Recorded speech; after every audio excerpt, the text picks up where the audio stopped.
Sabaidi Pinong, hi fam, welcome back to Sang's Kitchen. Today I have a very special dish to share with you all. I feel like almost a lot of Lao households have this type of dish. So it is a Lao style ragu. Everyone makes it differently, but the common themes are part of this recipe. And I'm gonna level it up just slightly in different ways. And so I do have one special ingredient I'm gonna add at the end. So you wanna make sure you all watch all the way through.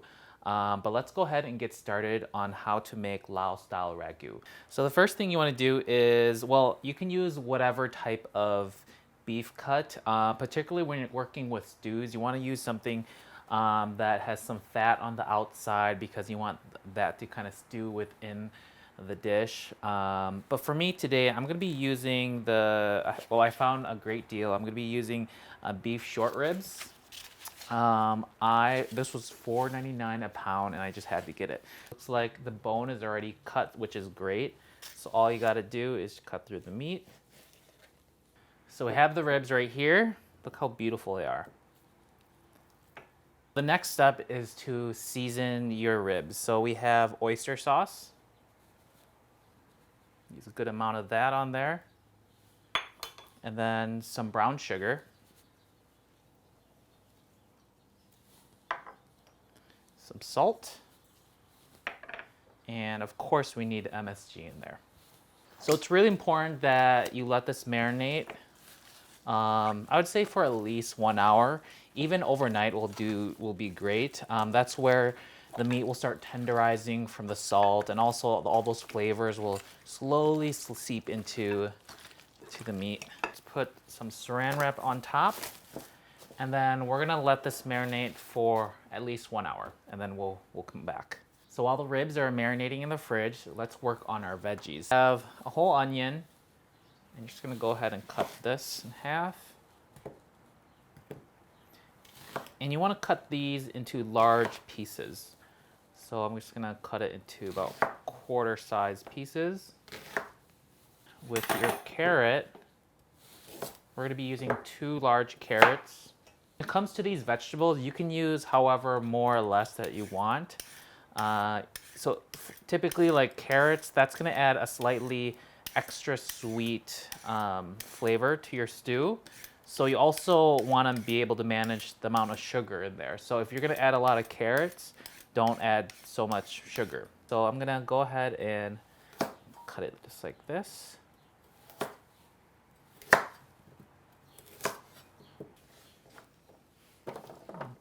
Carrots are done. And let's work on the 2 potatoes.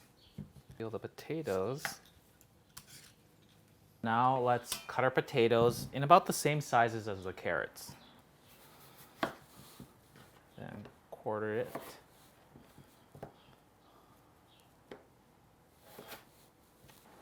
And put it in the water.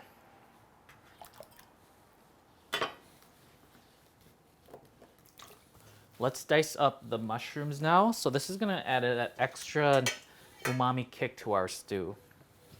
So you can use whatever mushrooms you have. I like white mushrooms just because they're more neutral and absorb whatever flavor you're gonna be adding it to. So I'm gonna go ahead and just cut them into about 1/2-inch slices. In this recipe, we're using canned tomatoes, tomato paste, but also fresh tomatoes. I think it makes a big difference when you're having different varieties of tomatoes. So these are just 4 tomatoes that were on the vine. And I'm just gonna cut out the eye right here first. Roughly dice them up.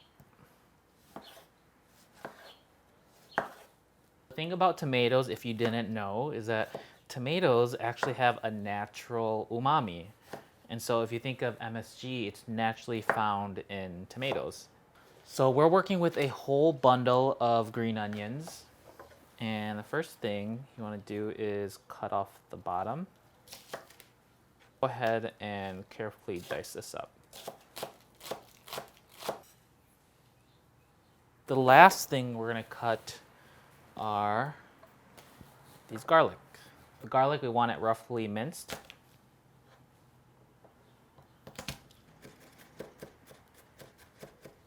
So here is the beef that is done marinating. first thing we want to do is actually give it a good sear. And this is gonna like level up the flavor quite a bit. Add some vegetable oil in there. All right, so the oil is hot. I'm gonna turn it on medium. Your beef fat side down. Ooh. So let's let it sear for about a minute or two and then check on it. So it's been about 2 minutes and let's take a peek. Oh yeah, that is what you want. That's a good sear. So let's remove some of these. So I'm gonna add a little bit of water in there. Pour all of that on top. I'm gonna wash this and then come back. All right, so the pot is clean. Let's heat it back up. You wanna add a good amount of oil. Make sure everything is completely covered. And so as this heats up, you can go ahead and actually add in all the aromatics. So green onion that we cut up earlier, and then also the garlic. This is a great technique to add a lot of scallion garlic flavor into your stew. Let's grab your ribs, and as this continues cooking, we're gonna carefully add the ribs right in there. Go ahead and pour all that deglazing sauce right in there. Let's add the tomato sauce in there. And some tomato paste. Fresh tomatoes that you cut up. Add that right in there. And get that tomato paste well mixed in. And then go ahead and cover it with some water.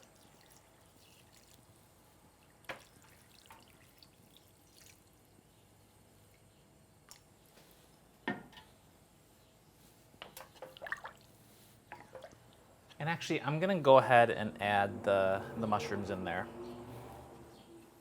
And then we gotta wait until it boils. And it looks like I have no more room, and I'm probably gonna have to switch this to a bigger pot, but that's fine. I'm just gonna let this pot, let it simmer with everything for the next hour or two. Looks like it's slowly starting to simmer. And what I'm gonna do is go ahead, put a lid on top, and then turn it on low. And let's let it simmer for 1 hour, then come check on it. Oh, wow. All right, so I'm gonna turn it down. It thickened quite a bit, and you can see all the tomatoes have shrunk, disappeared. You don't see any more green onions, but I know the flavors are in there quite a bit. Carrots. And the potatoes. Good mixing. Let's add a little bit more water in here. It's a bit thick. The potato is gonna make it even more thick. All right, so let's let this cook for another 15-20 minutes. It's been about 20 minutes and the potatoes and carrots should be ready. Ooh, look at that. Oh yeah. Oh my gosh, this looks so good. And the last step is gonna be these onions. They cook really fast, so I'm just gonna spread them throughout this mixture. And the secret ingredient, well, is padaek. If you've never had padaek in this stew, you are missing out.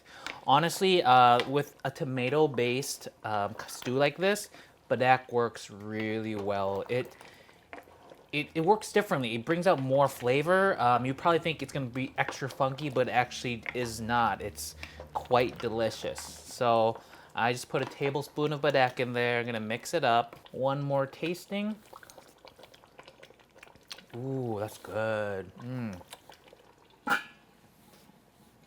And we're gonna cook it for 5 more minutes. So while the stew finishes up, I have 2 very long and large baguettes that we're gonna cut up and eat with it. Oh yeah. These are extra fresh baguettes. Ooh, fluffy and ready to dip into the ragu. Sounds like it is ready, and it definitely looks ready. Last thing I'm gonna do is gonna add some black pepper. go ahead and mix it. Look at that. All right, so I'm just gonna fill up my bowl.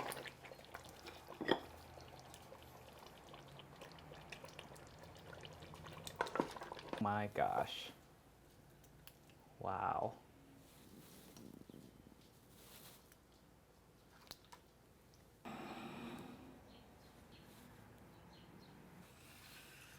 Everything's done. I have my Lao Ragu.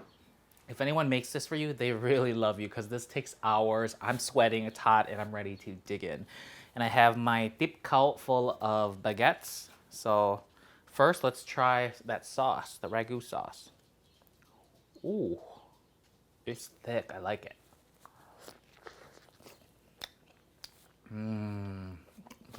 That hits the spot. Wow. Grab some of that sauce, put some of that tender meat on, and cheers.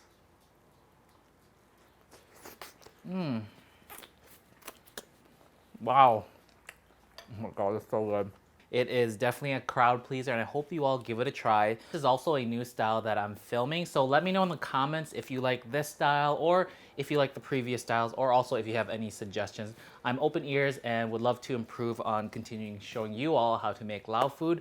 I'm gonna go ahead and eat the rest of this. I'm like sweating, hot, but I hope you all enjoyed the video. I will talk to you all next time on Sang's Kitchen. Bye! And then Galabao is actually right here. You wanna say hello? She wants to say bye too. Bye. Hello. Sit. Can you sit? Good girl. Can you say hello to everyone? Everyone loves you. See? Galabao, I made this today. Don't eat it. It's hot. Go back. Sit. Sit. She can't eat it, but she can certainly smell it. It's so good. Look at it, Galabao. All right. Bye, y'all.